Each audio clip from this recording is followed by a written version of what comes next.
Boa noite a todos. Nós fomos pegos de surpresa. Outra pessoa iria falar, mas infelizmente teve um contratempo.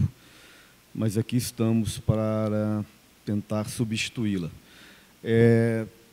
Nós estamos estudando o livro Palavras de Vida Eterna, né? É uma sequência desse livro, já tem um bom tempo que nós estamos estudando todas as segundas-feiras. E na sequência de hoje, a lição 175, intitulada pelo autor No Convívio do Cristo. Esse livro, né, assim como boa parte do Chico Xavier, retrata o objetivo, né, da doutrina espírita, principalmente no Brasil. O espiritismo, quando nasceu na França, em 1857, ele teve um caráter mais eminentemente filosófico, né? Porque o cenário era um cenário diferente do cenário de hoje, naturalmente. Era um momento em que passávamos por um processo de manifestações espíritas muito comuns na França, muito comuns na Europa, que foi exatamente um preparo da espiritualidade para o surgimento da doutrina espírita, e ela surge, então, dentro de um cenário acadêmico, né, dentro de um cenário intelectual, digamos assim, porque o homem que nós chamamos de codificador, Allan Kardec, ele era um educador muito conhecido na França. E ele, através do seu caráter investigativo, né, ele quis saber qual era o sentido daquelas manifestações espirituais que estavam ocorrendo com muita frequência naquele lugar, as chamadas mesas girantes, né?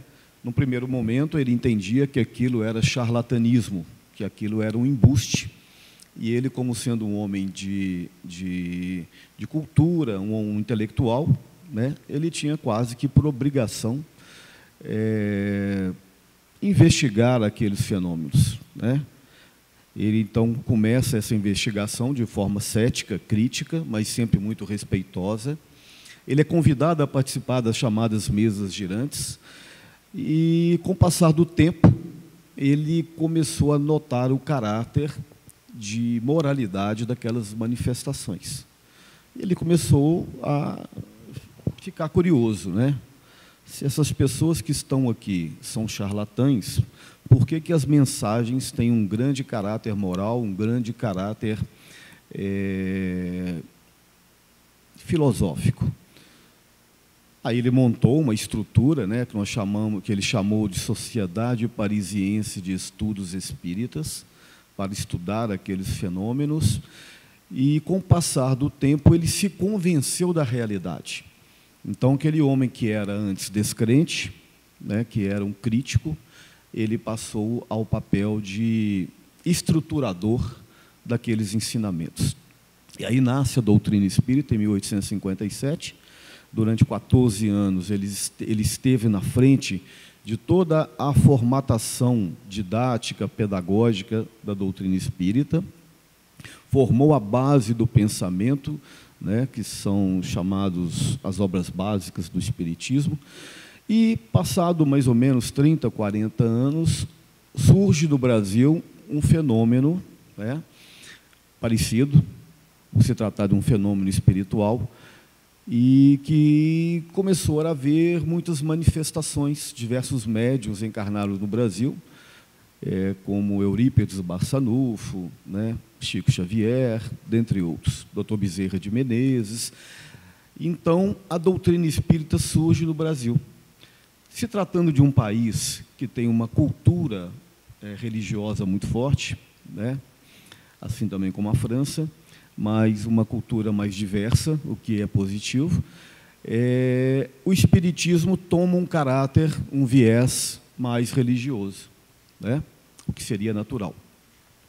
Só que a religiosidade, ou a religião, dentro da perspectiva espírita, ela tem uma conotação diferente das religiões tradicionais, uma conotação ligado mais à moral, né? E quando eu falo da moral, eu não estou falando da falsa moral, eu estou falando da moral verdadeira, né?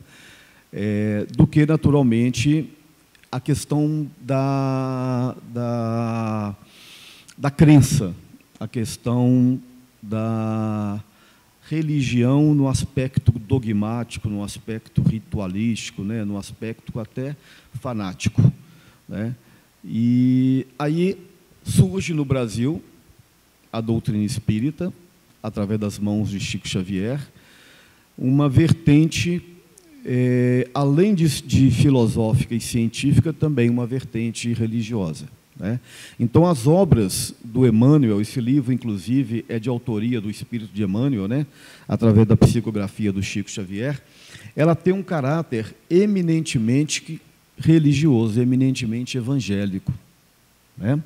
A gente pode notar, quem observa, estuda esses livros, é muito comum as famílias fazerem o culto no lar através da leitura desses livros, né?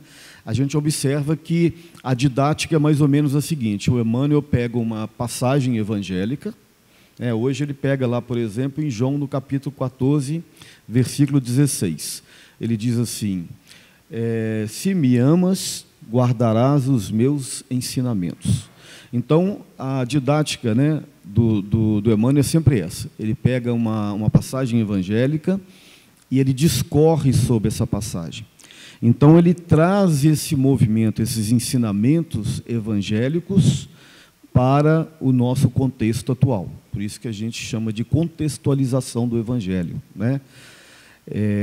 E dando a ele, e dando a interpretação que ele faz, naturalmente, o caráter espírita. Qual que é o caráter espírita?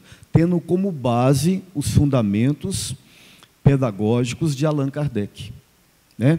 Então, a proposta do Emmanuel trabalhar esse evangelho, né, com Chico Xavier é assim: pega uma passagem, discorre essa passagem, interpreta essa passagem, contextualiza essa passagem, ou seja, traz para o nosso momento, observando-a sobre o aspecto espírita, né? Então, em alguns momentos, ele vai colocar a tradução, a interpretação, perdão, no aspecto da reencarnação, do outro no aspecto da lei de causa e efeito. Num outro momento, ele faz uma análise mais religiosa mesmo do comportamento e tal, né? Enfim, essa é a proposta das obras do Emmanuel, né? E essa também é a nossa proposta hoje aqui com vocês, é dar continuidade a esses ensinamentos, a esses debates. Então, o título chama-se No Convívio do Cristo.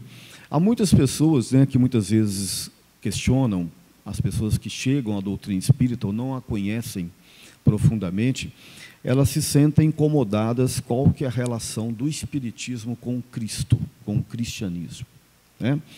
Algumas chegam até a dizer que o espiritismo não tem nada a ver com o cristianismo ou com o Cristo, mas elas estão enganadas, porque a base moral, a essência do espiritismo está fundamentada nos ensinamentos de Jesus, né? Por quê?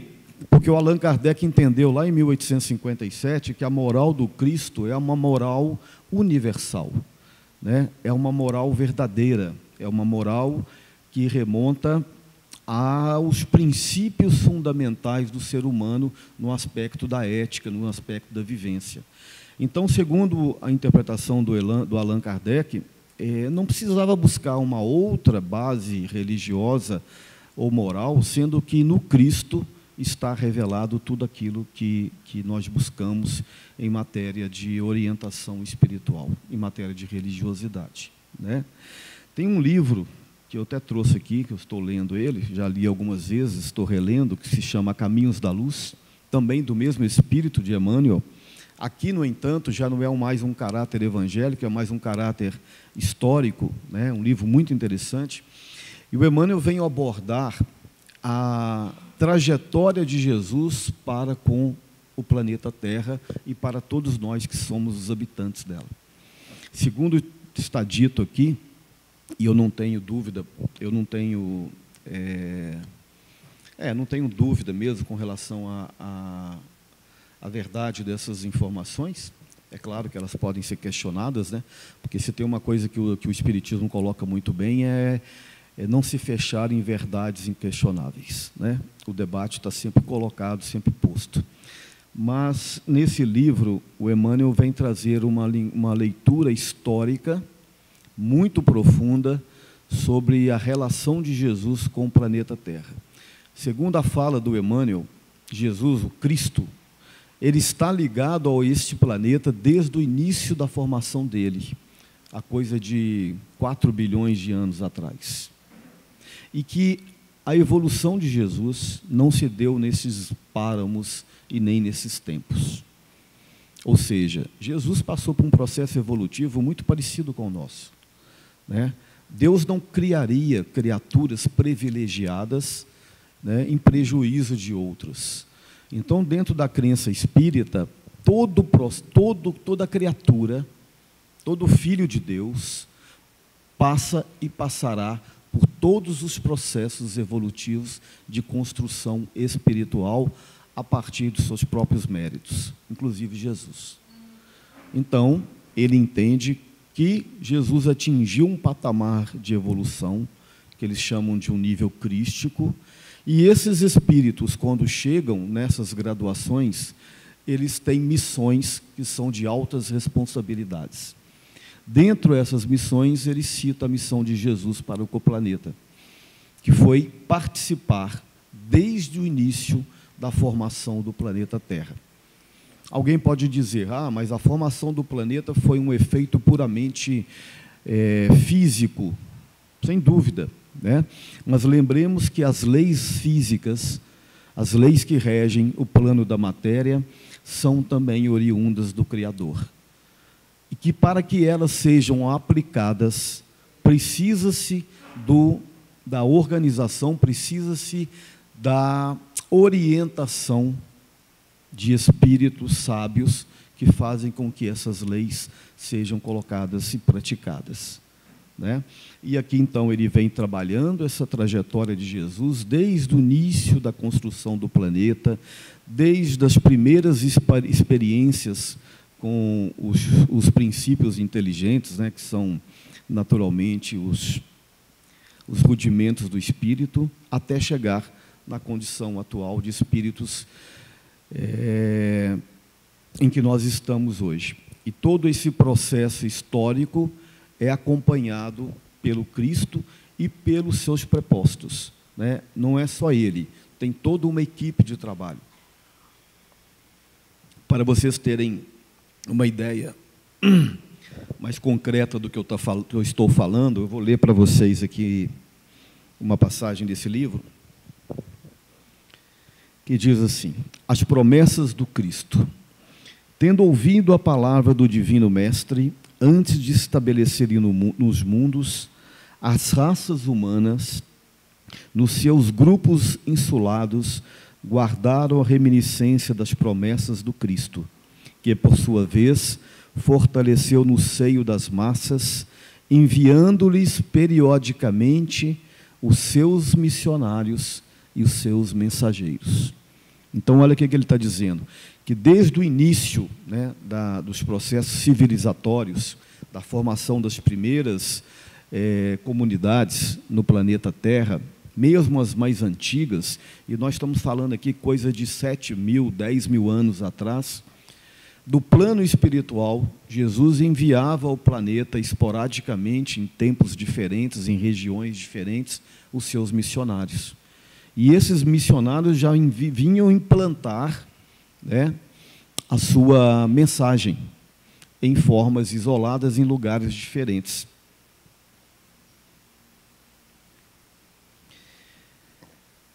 Eis porque as epopeias do Evangelho foram previstas e encantadas alguns milênios antes da vinda do sublime emissário.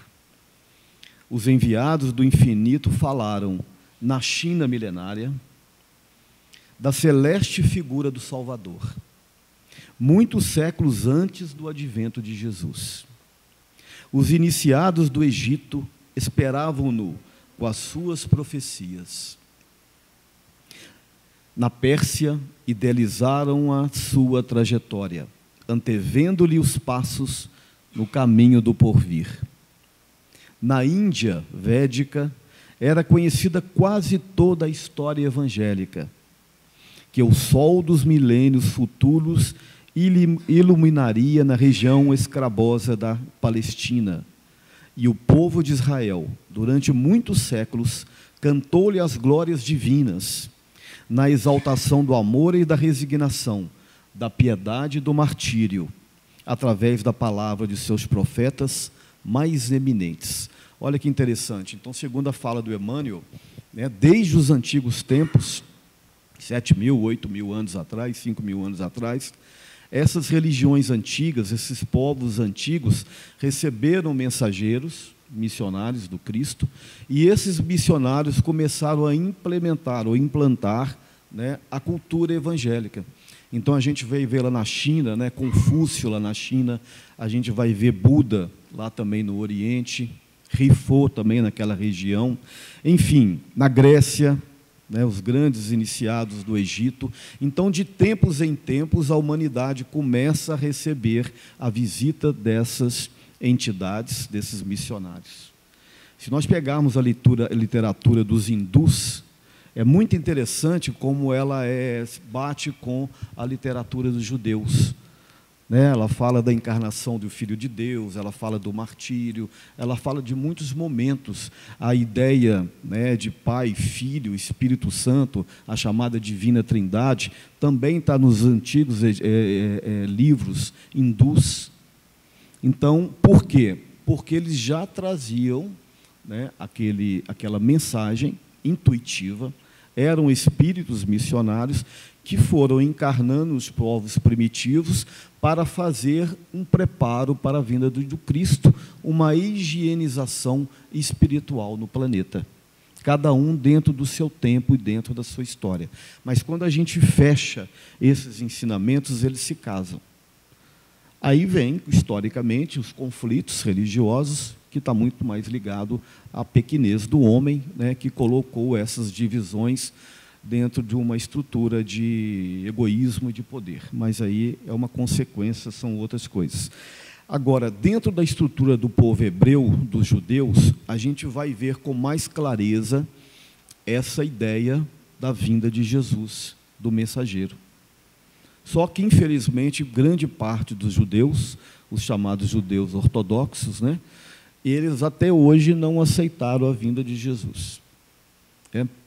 Mas os antigos profetas, Elias, Jeremias, Isaías, né, eles falavam 800, 1.000, 500, 600 anos de Jesus sobre a vinda do Cristo, do Salvador.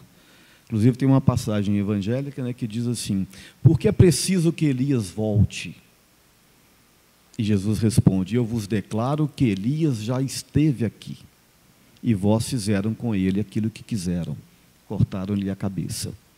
Então eles entenderam que era de João Batista que ele vos falava.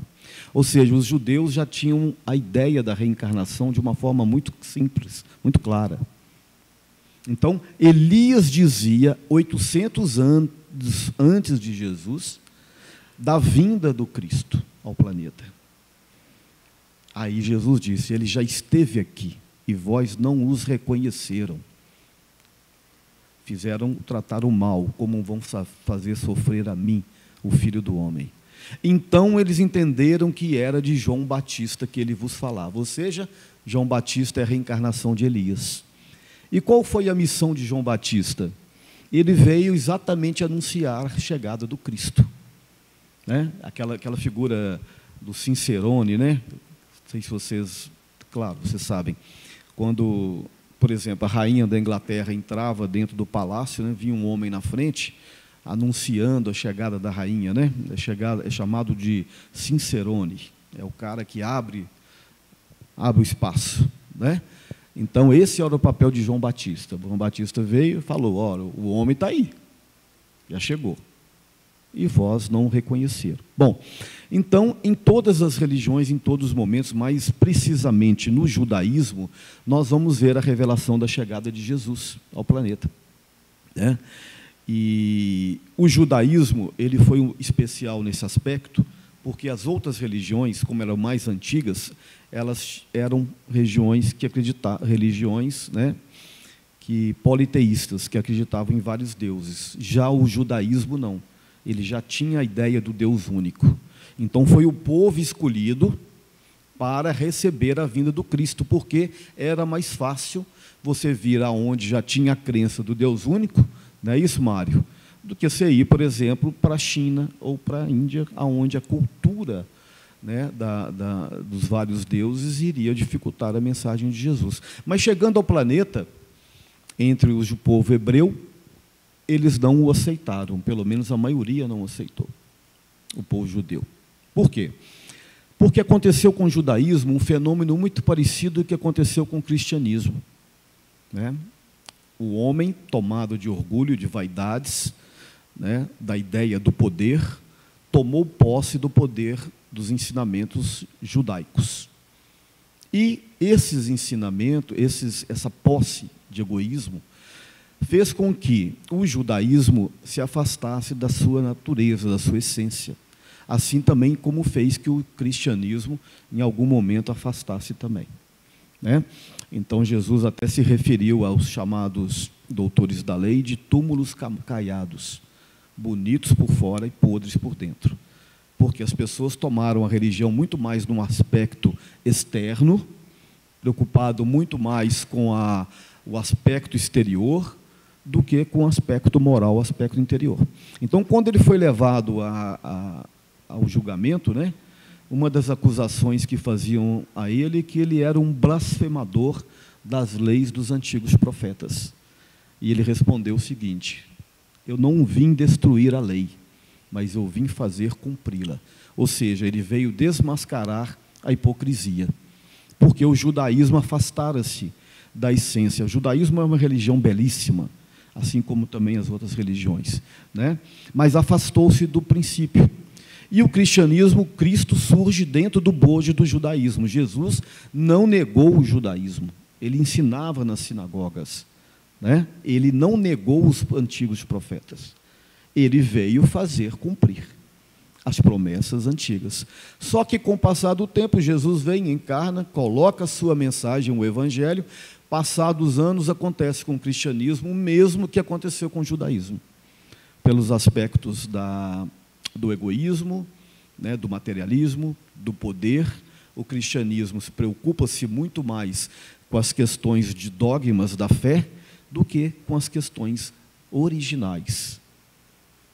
E aí surge o espiritismo com Allan Kardec. O que Allan Kardec sugere? Vamos trazer para trás, vamos trazer a essência do cristianismo, o evangelho. É isso que interessa. E vamos dar a ele um caráter interpretativo ligado à nossa essência, à nossa espiritualidade, porque essa foi a intenção do Cristo, né? E aí, então, surgem essas obras do Emmanuel com esse objetivo, reviver o evangelho. É por isso que o espiritismo se auto-intitula, até de uma forma presunçosa, né, como a revivência do evangelho, porque tenta reviver esse evangelho dentro desses estudos que a gente faz aqui, dentro do culto no lar, que é a essência do Cristo. Então é importante nós entendermos essa relação do espiritismo com Jesus, né? Então nós temos a visão de que Jesus é um espírito que é a maior autoridade espiritual do planeta, que está conosco desde a origem dos tempos deste planeta, e a sua missão é tutelar a comunidade terrestre, que somos nós. E mais, né, ele disse assim: eu não vim para os sãos, eu vim para os doentes. Porque os sãos já estão sãos. Os sãos não precisam de médicos. Quem precisa de médicos? Somos nós, né? Principalmente os espíritas. Porque a gente acha assim, o espírita é um ser superior, né? Ele já acredita na reencarnação. Mal sabemos nós só estamos aqui porque Deus teve tanta compaixão por nós, Jesus teve tanta compaixão por nós, que ele disse assim: olha, já que vocês não aprenderam nada até hoje, nós vamos revelar para vocês o espiritismo, quem sabe assim vocês aprendem, né? Porque é uma filosofia que escancara a realidade, né, para a gente, né? Bom, então, nós vamos seguir a lição juntos aqui e acompanhar a mensagem do Emmanuel. No convívio do Cristo. Se me amas, guardareis os meus mandamentos. Aqui está registrado em João, foi uma fala para Jesus, quando Jesus disse para os apóstolos, né? Se vocês me amam, guardareis o meu mandamento. Porque aqueles apóstolos conviveram com Jesus. E o interessante é que Jesus não escolheu os apóstolos entre as pessoas mais elevadas da comunidade judaica. Pelo contrário, ele pegou os mais simples. Ele podia ter pegado os doutores da lei, ele podia ter pegado os homens espiritualizados, os homens intelectualizados. Não, ele pegou aquelas figuras mais simples. Os pescadores, os carpinteiros, né? Aquelas pessoas em que poucos se esperavam dele. Por quê? Porque isso tem um simbolismo muito grande. Esses homens foram chamados de discípulos de Jesus. Pedro negou Jesus 3 vezes, Judas entregou Jesus, né? Eram homens falhos, como nós aqui. Então, ele está querendo dizer o seguinte, que os meus discípulos não são seres altamente espiritualizados. Não são o Chico Xavier. Chico Xavier já está espiritualizado, mas eu quero falar é para vocês. Então, se vocês querem ser os meus discípulos, que sejam. Ele não fez questão nenhuma de escolher nenhuma autoridade, nem espiritual e muito menos material. Ele falou para todos nós, se vós quiser seres os meus discípulos, sejais. Se me amais, siga os meus mandamentos. Então, quando ele fala para os apóstolos, né, se vocês me amam, sigam os meus mandamentos, é porque eles já previam que ia haver muito tempo de barbáries, onde haveria choro e ranger de dentes para aqueles que defenderiam a causa cristã, como de fato teve. A maioria dos discípulos foram mortos de formas brutais. E aqueles que seriam os seguidores do cristianismo, até o século V, VI, VII, também morreriam de formas brutais. Mas hoje não. Hoje nós não morremos mais de formas brutais, não precisamos dar a nossa vida para provar o nosso amor ao Cristo, mas, no entanto, nós o renegamos muitas vezes, porque colocamos no lugar coisas muito mais mesquinhas, muito mais temporais, do que aquilo que seria preciso colocar, como os outros colocaram em tempos muito mais difíceis. Sem dúvida que são várias as atitudes pelas quais denotamos a posição diante do Cristo. Ser-nos-á sempre fácil. Então, hoje é fácil se dizer cristão. Hoje é fácil se dizer espírita. Há 70 anos atrás, 50 anos atrás, não era fácil dizer espírita. Tinha um senhor aqui em Carmo do Cajuru, o senhor José Carlos Pereira, foi um dos primeiros espíritas aqui da região. Ele tinha um pequeno comércio lá em Carmo do Cajuru, a cidade fez um boicote para que ninguém comprasse do comércio dele. Ele não podia comprar no açougue, não podia comprar no armazém, porque ele era espírita, né? Era um tempo de muitos preconceitos, mas hoje não. Hoje nós não temos mais isso. Pelo contrário, os espíritas hoje são muito respeitados, né, na sociedade, né?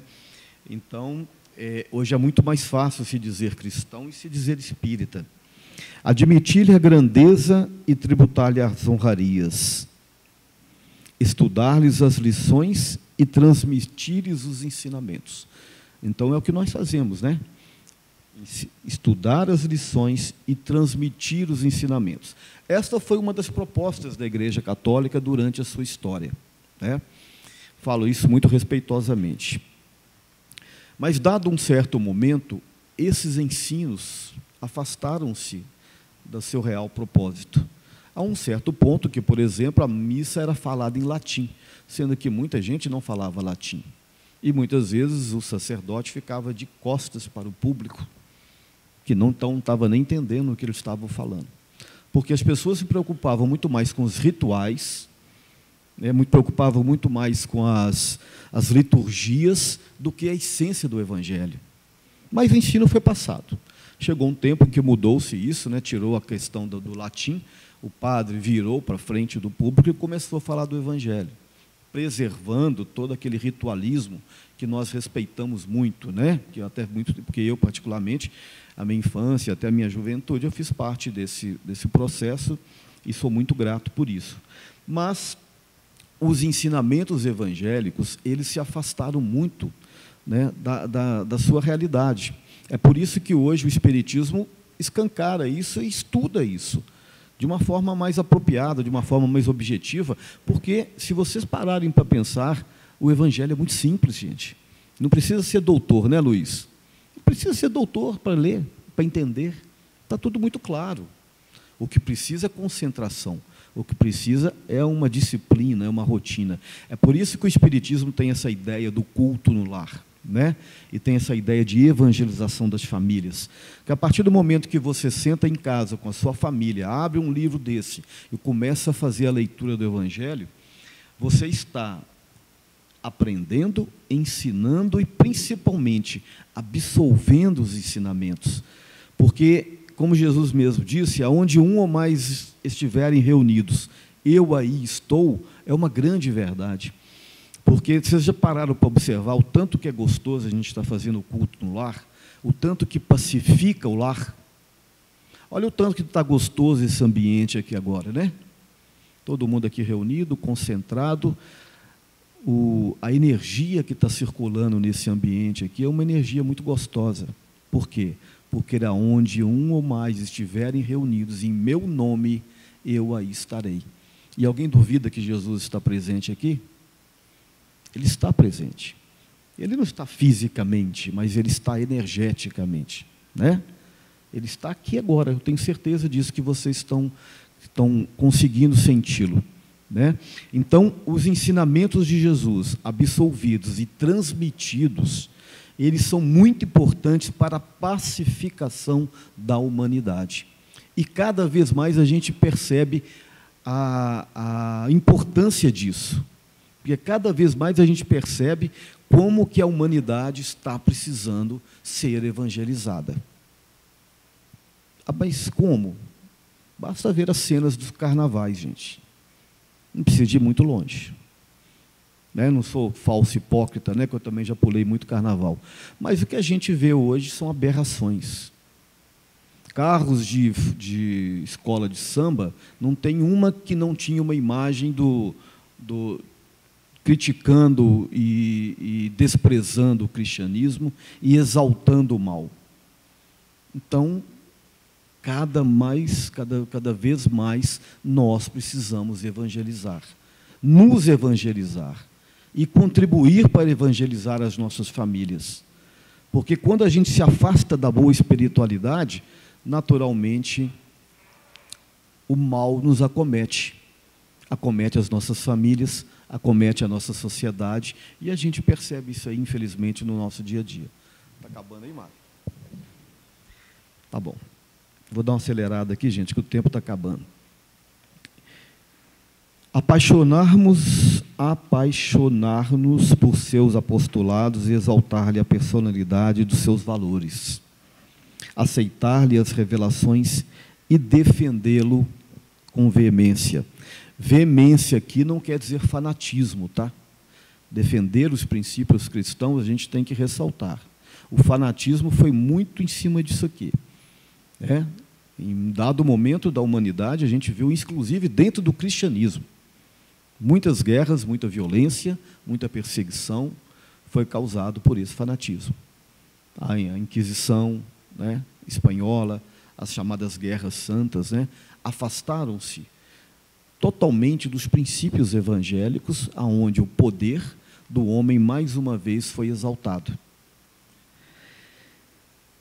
Receber-lhes as concessões, entoar-lhes os louvores, identificar-lhes o poder, respeitar a sua influência, reconhecer-lhe a bondade e formar no culto a ele entre os melhores discípulos. Ou seja, ele está dizendo aqui, mais uma vez, que nós somos discípulos de Jesus. A partir do momento em que nós acreditamos nele, acreditamos na sua proposta, acreditamos na sua mensagem, mesmo com todas as nossas precariedades, mesmo com todas as nossas mazelas, e todos aqui as têm. Talvez eu tenha mais do que todos vocês, não é porque eu estou aqui que eu sou melhor, muito pelo contrário, talvez seja o mais devedor. Mas mesmo assim, nós podemos nos colocar como os discípulos do Cristo, porque assim como aqueles homens simples, lá da Galileia, também cheio de mazelas, foram escolhidos por Jesus para representar que ele veio e foi para nós, nós também somos discípulos de Jesus a partir do momento em que nós o aceitamos. Seja através do catolicismo, seja através do protestantismo, seja através do espiritismo, ou até mesmo das religiões orientais, ou seja através mesmo daqueles que nem acreditam no Jesus, mas que praticam o bem. Talvez esses sejam mais cristãos do que aqueles que não praticam. Tudo isso realmente se nos é possível. Tudo isso é possível. Essa parte mais simples e mais gostosa. E mais fácil. Sem o menor constrangimento no campo das manifestações exteriores. Entretanto, o Emmanuel tem sempre um entretanto, né, no final. Para usufruir da intimidade de Jesus e senti-lo verdadeiramente no coração, é imprescindível amar os seus ensinamentos, compartilhando-lhe a obra ao longo da sua vida. Eis porque o Divino Mestre foi claro e insofismável, quando asseverou para os aprendizes que tão somente os que amarem saberão trilhar o caminho e guardar-lhes no seu íntimo. Então ele está dizendo o seguinte: se me amas, se reconhece o meu valor e a minha grandeza, tenta seguir os meus ensinamentos, mesmo com todas as suas mazelas, né? Porque ficar mais um século ou mais uma vida na atitude de beatificação, de adoração exterior, como nós já fizemos durante muitas vezes, nós vamos continuar sem crescimento espiritual. Então Jesus aqui, através da fala do Emmanuel, faz um chamamento para todos nós espíritas e não espíritas, naturalmente, né? Se nós queremos realmente amá-lo, devemos seguir os seus ensinamentos, cada um naturalmente dentro das suas limitações. Então essa é a mensagem da noite, agradeço o carinho e a atenção de todos. Muito obrigado.